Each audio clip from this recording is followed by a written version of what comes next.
Herkese salamlar. Bu gün sizə sənədləşmə avtomatlaşdırmasını yolunu göstərəcəm. Məsələn, biz müqavilələr, çoxlu müqavilə yazanda nə edirik? Bir müqaviləni götürürük, kopyalayırıq, üzərində işləyirik. Və yaxud da əmrləri yazırıq, kopyalayırıq, üstündə işləyirik. Qeyd edirlər ki, 2 ay bundan qabaq hansı əmr yazılıb, siyahı olaraq bizdə olmadığına görə və yaxud da siyahınız tutursa, sonradan 2 qat işdə tutmaq e, çətinlik yaranır. Amma sizə indi göstərdiyim metodda Excel üzərində bir dəfə doldurursa avtomatik Word-ə düşür. İndi biz mix text faylın üzərində işləyirik. Excel-də bura faylın adını yazırıq və həmin faylda məsələn nələri dəyişmək istəyirik biz qeyd etmişik. Yəni bunlar daimi dəyişənlərdir. Daimi dəyişən və fayl özü avtomatik olaraq yazılacaq. Məsələn, dəyişənlərin adını bizə dəfə götürürük. Nöm, tarix, ad, gün. Mötərizəyə almışıq. Yəni qırmızı ilə özümüz işarələdik ki, rahat görsəniz.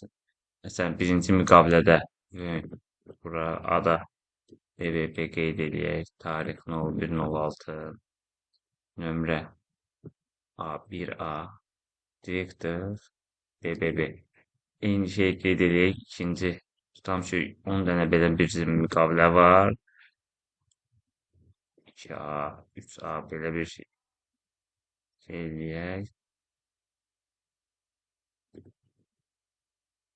Böyle 3 tanesini gelir. Yəni istədiyimiz vaxt bu müqaviləni tapa vermək üçün qarşısına bir yazsaq kifayətdir. Məsələn, indi BB olsun, CC, BDD.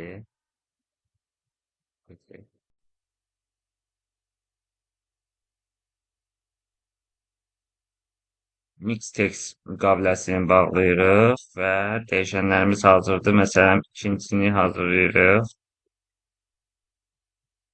Avtomatik olaraq FF hazırdır.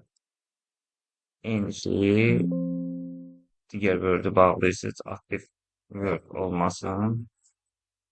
Məsələn, bu Word-ü bağlayırıq. Avtomatik olaraq yeni müqavilə 3A. Bu an müqavilənin nömrəsi. Müqavilənin nömrəsinə uyğun 3 dənə Excel hazırlandı. 1, 2, 3. Hər kəsə uğurlar.